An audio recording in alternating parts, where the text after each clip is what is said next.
Bonjour à tous, c'est Estelle. Aujourd'hui, je reviens avec une vidéo sur la vitamine D. En effet, ça fait plusieurs jours que les médias relaient l'importance de la vitamine D dans l'immunité. Alors c'est vrai que lors de mes autres vidéos sur justement comment stimuler son immunité, j'en ai parlé et je l'ai évoqué à plusieurs reprises. C'est vrai que c'est un peu dommage que ça n'arrive que maintenant.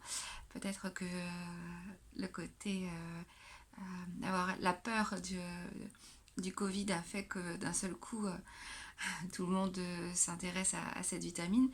Mais c'est aussi une bonne chose parce que finalement je sais à quel point les médias ont une importance dans la vie de chacun.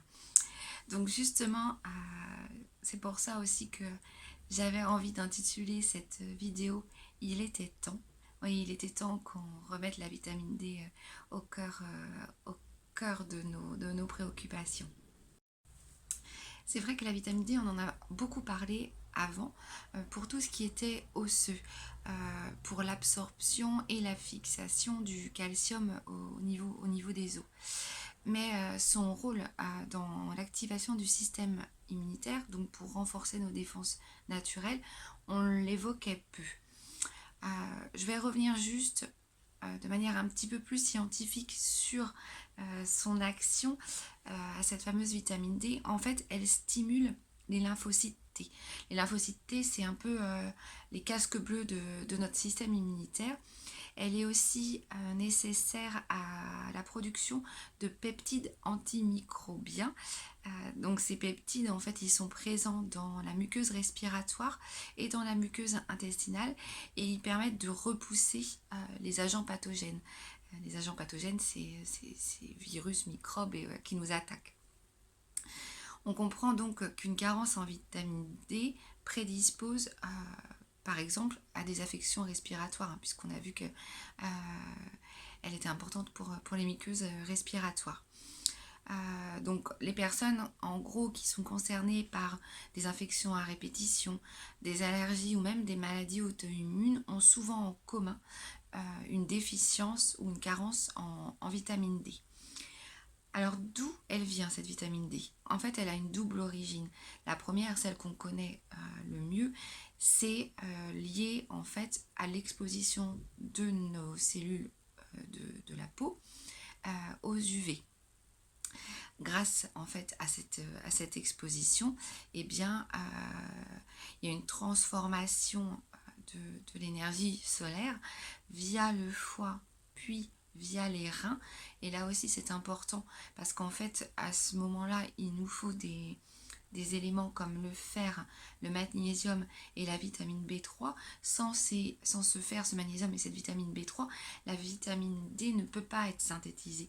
Donc certes, le foie et le rein permettent de synthétiser la vitamine D, mais il faut malgré tout des micronutriments pour pouvoir réaliser cette transformation. Donc grâce aux enzymes en fait du foie, du rein, plus ces micronutriments, on réussit à synthétiser la vitamine D grâce aux UV.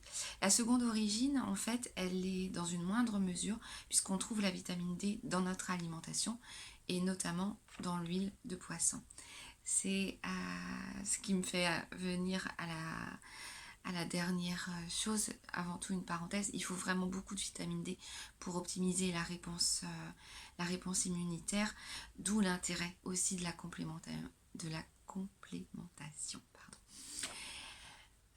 La vitamine D, donc, dans l'huile de poisson, on connaît l'huile de foie de morue, la fameuse huile de foie de morue qu'on pouvait prendre avant par voie orale, comme ça, telle quelle. Paraît-il que ce n'est pas très très bon. L'avantage, c'est qu'aujourd'hui, on peut trouver l'huile de foie de morue en gélule, donc c'est quand même beaucoup plus confortable au niveau du goût. L'avantage de l'huile de foie de morue, c'est qu'elle est aussi riche en vitamine A, et la vitamine D et la vitamine A sont des super copines. Donc la vitamine D3 aussi, elle est souvent, dans le règne animal, extraite de la lanoline du mouton. On On la trouve aussi, et c'est ça qui a évolué ces dernières années, dans le monde végétal. On la trouve par exemple dans les algues, dans le lichen, et c'est le cas aussi, principalement d'un lichen qu'on appelle le lichen boréal ou le lichen des rennes. En fait, on s'est aperçu que ce lichen était riche en vitamine D, malgré le fait qu'il ne soit pas trop exposé au soleil, puisque c'est dans des régions froides. Et les peuplades en fait qui mangent ces fameux rennes n'ont pas de carence en vitamine D. C'est pas lié au soleil là pour le coup, c'est vraiment lié au fait que les rennes qui mangent ce lichen, leur viande est riche en vitamine D. Donc c'est vrai que c'est une chaîne merveilleuse et vertueuse, hein, puisque les rennes mangent le lichen et les hommes mangent le renne. Et du coup voilà, ça permet d'éviter les carences.